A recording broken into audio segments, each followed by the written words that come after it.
Good morning, boys and girls. Today, we're going to read Chapter 3 of The Miraculous Journey of Edward Tulane. I hope you guys are enjoying the book. But first, I was just wondering what you've been doing. I have been doing a lot of cooking. I've been doing yoga. Let's see. Oh, I've taken Jack and Kane on several walks, which they are very happy about because they don't usually get that during the day. And let's see. I've been making sure that Calvin, Kira, and Annika are doing their schoolwork. So they meet every day with their teachers and listen to a lesson or do something to complete their work. And let's see. Later today, I'm going to have a meeting on our laptops with Mrs. Russo and some of the other teachers at Lincoln. So that's how I've been keeping busy. I would love to hear how you're keeping busy. If your parents can send me a message, or even if you could get on the Facebook page and maybe type something, tell me what you've been doing. I would love to hear from you. I miss you guys so much. I miss going to school and the routine that we have every day.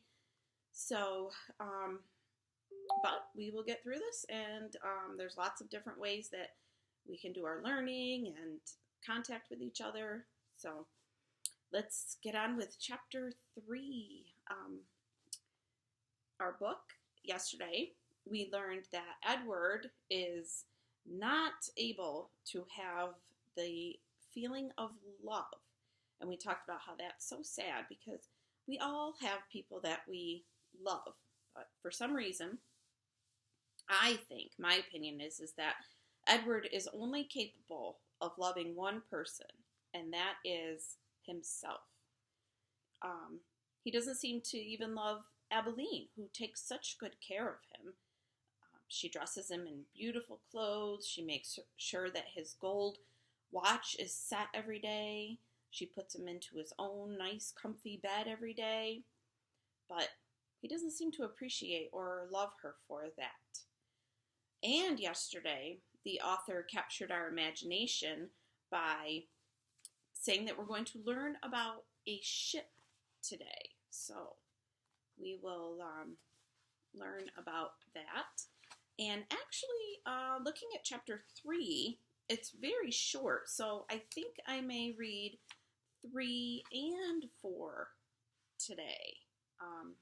So you get a treat, 2 chapters in one day. So here we go. Let's see if there's a picture first. Yeah, a little one. So there's a picture of what looks like the dining room table. I think what we can assume is that Abilene's family is quite wealthy. That's a pretty fancy table with silverware and china and glasses. So I think they are quite wealthy. So quite the opposite of the Darlings in Peter Pan, who they are not wealthy. In fact, they have a dog for a nanny because they can't afford a real nanny. So let's see what happens with this wealthy family today.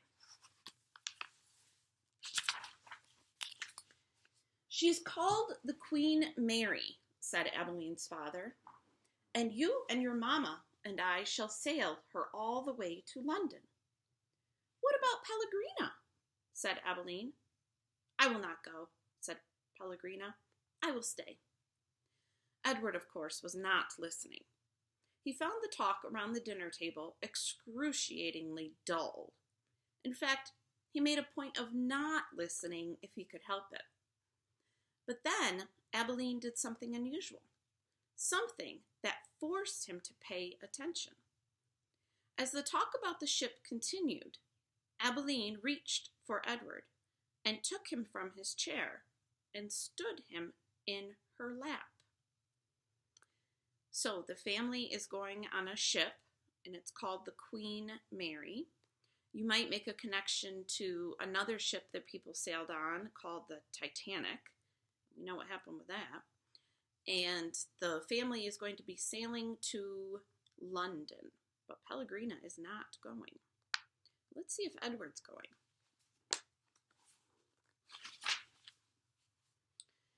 And what about Edward?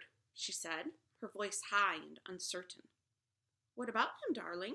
Said her mother. Will Edward be sailing on the Queen Mary with us? Well, of course, if you wish, although you are getting a little old for such things as China rabbits. Nonsense, said Abeline's father jovially. Who would protect Abeline if Edward was not there? From the vantage point of Abeline's lap, Edward could see the whole table spread out before him, in a way that he never could when he was seated in his own chair. He looked upon the glittering array of silverware and glasses and plates. He saw the amused and condescending looks of Abeline's parents, and then his eyes met Pellegrina's. She was looking at him in the way a hawk, hanging lazily in the air, might study a mouse on the ground.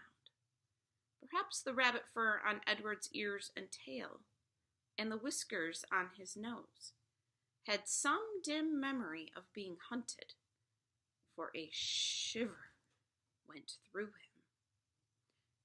Yes, said Pellegrina, without taking her eyes off Edward.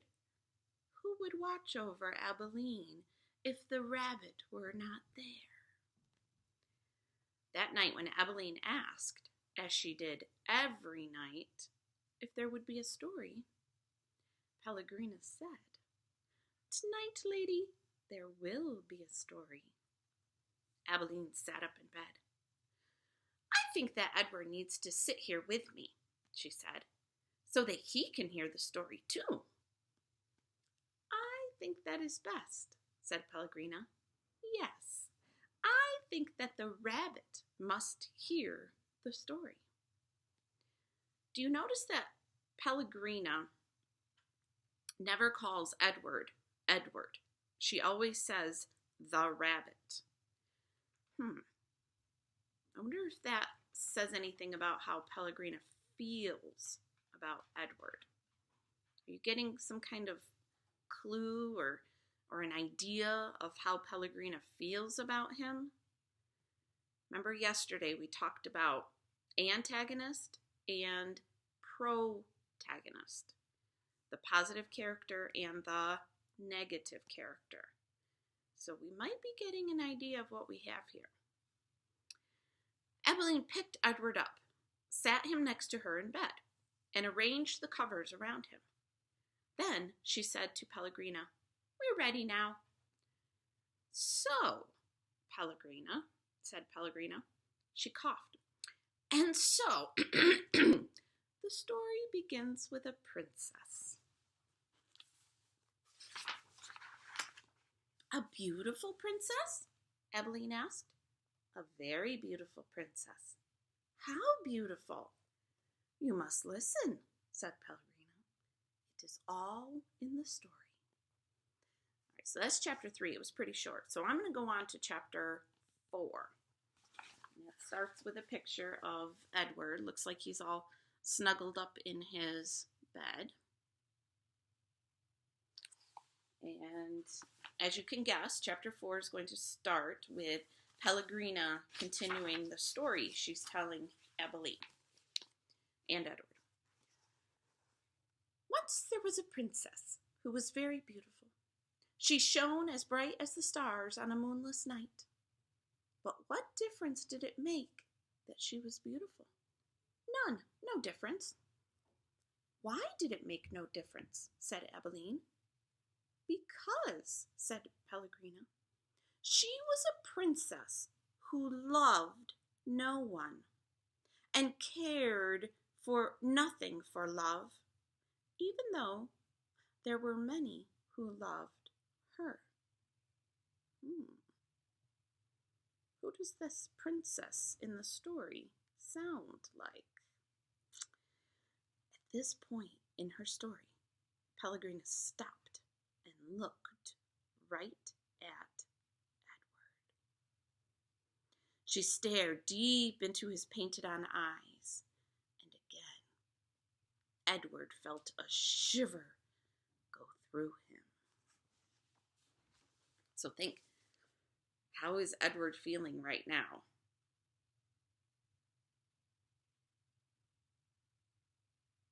I agree. I think he is feeling scared.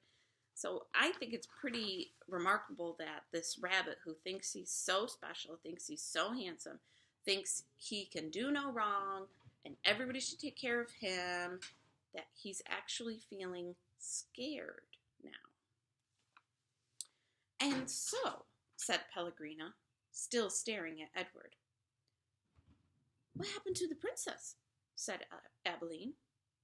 And so, said Pellegrina, turning back to Abilene, the king, her father, said that the princess must marry. And soon after this, a prince came from a neighboring kingdom, and he saw the princess, and immediately he loved her. He gave her a ring of pure gold. He placed it on her finger. He said these words to her, I love you. But do you know what the princess did? Abilene shook her head. Predict. What do you think the princess did?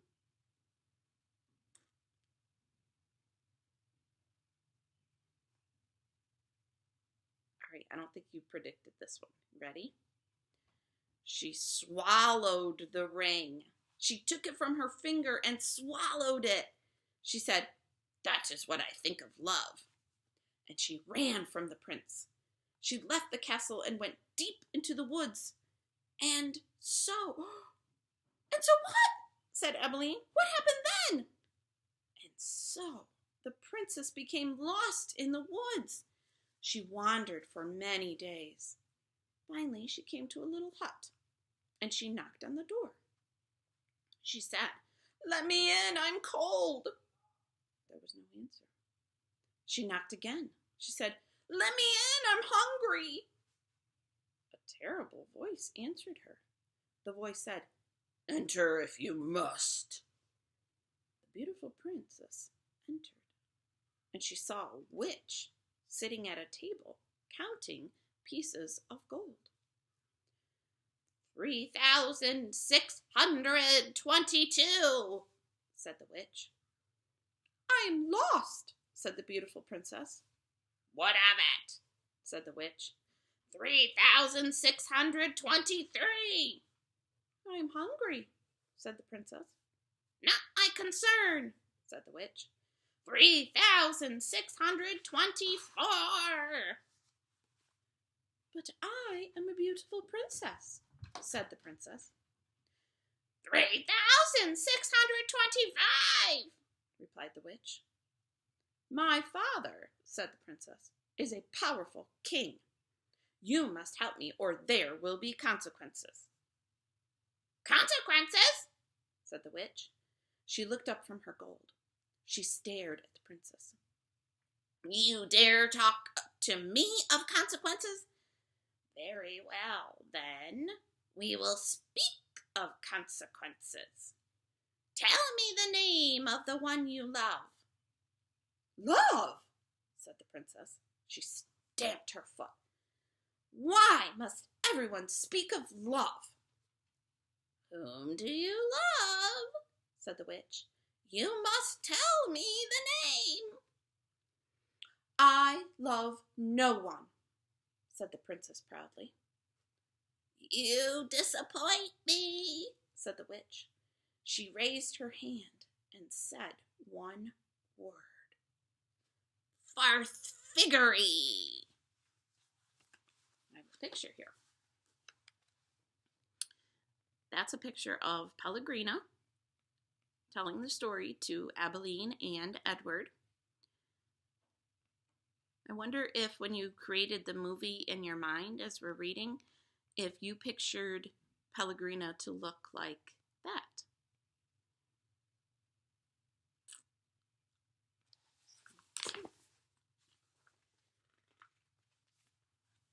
And the beautiful princess was changed into a warthog.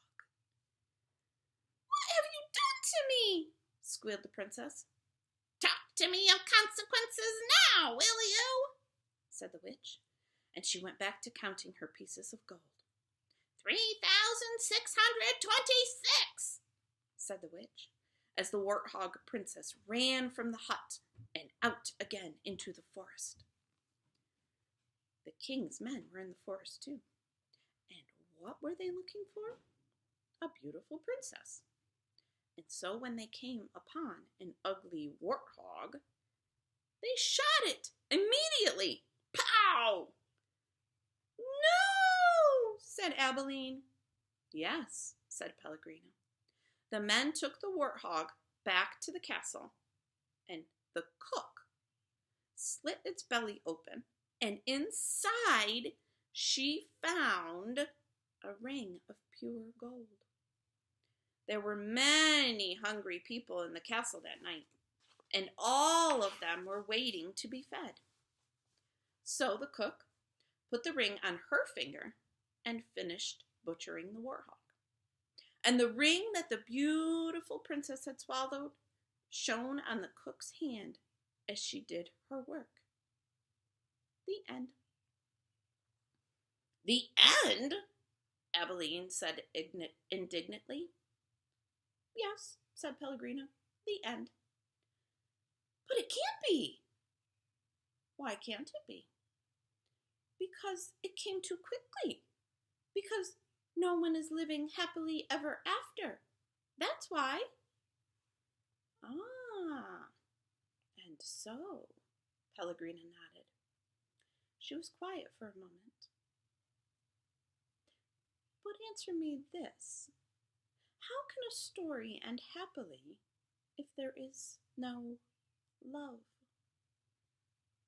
But, well, it is late, and you must go to sleep. So, when you think about the story that Pellegrina just told Abilene and Edward, can you think maybe who's the princess in the story? And who was the story really for? Why did Pellegrina tell that particular story to Abilene and Edward? Pellegrina took Edward from Abilene. She put him in his bed and pulled the sheet up to his whiskers. She leaned close to him. She whispered, "You disappoint me." What does disappoint mean?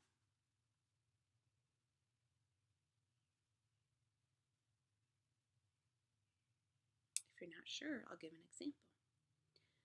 Disappoint means that you are not showing behavior or acting in a way that makes somebody proud or happy with you.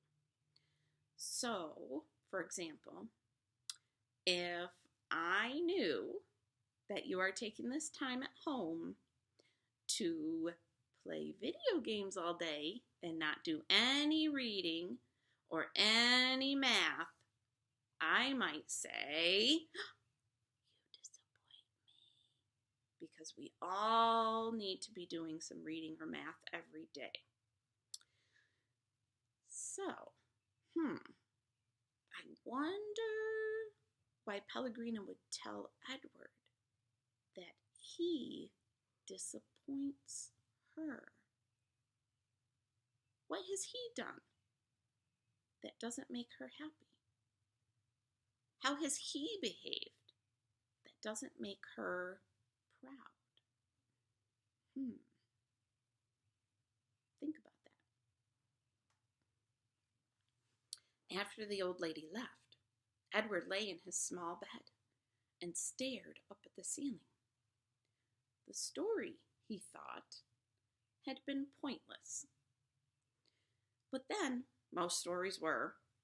He thought of the princess and how she had become a warthog. How gruesome! How grotesque What a terrible fate! Edward, said Abilene, I love you. I don't care how old I get. I will always love you. Yes, yes, thought Edward. He continued to stare up at the ceiling. He was agitated for some reason that he could not name. He wished that Pellegrina had put him on his side so that he might look at the stars. I wonder why he's agitated. He was agitated for some reason that he could not name. So agitated means that he's kind of upset about something, or he's not feeling quite right. So I wonder what has kind of upset him or made him feel not quite right. And then he remembered Pellegrina's description of the beautiful princess. Excuse me. And then he remembered Pellegrina's description of the beautiful princess. She shone as bright as the stars on a moonless night. For some reason, Edward found comfort in these words, and he repeated them to himself. As bright as the stars on a moonless night. As bright as the stars on a moonless night. Over and over until, at last, the first light of dawn appeared.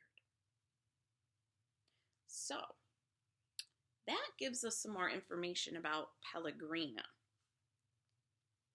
And I wonder why, after all of the nights tucking Abilene and Edward in, she has now decided that she would tell the story. She had never told them a story before, but on this particular night, she decided she would. And she told the story about the princess who did not love anyone. I wonder why that is. And also remember that the family, except Pellegrina, they were going on a ship to sail to London. So we are going to find out about their trip in chapter 5, which I don't think I'm going to put up until Monday. So we're going to take Saturday and Sunday off, and just like we would in school, and we will post chapter 5 on Monday. So I hope you are really, really liking this book. I had it out on the table last night, and Calvin saw it, and he said, oh, I remember that book. I remember Edward.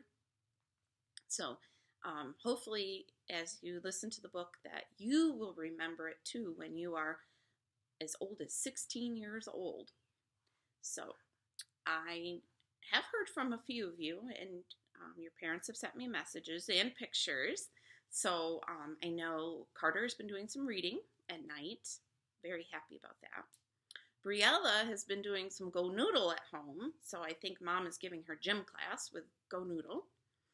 Bronx took a little walk outside in nature, and that was really fun for him. He also did some baking and practiced some fractions, so that's important. And I know Wyatt has been watching the videos on here, so I hope that he is liking this story.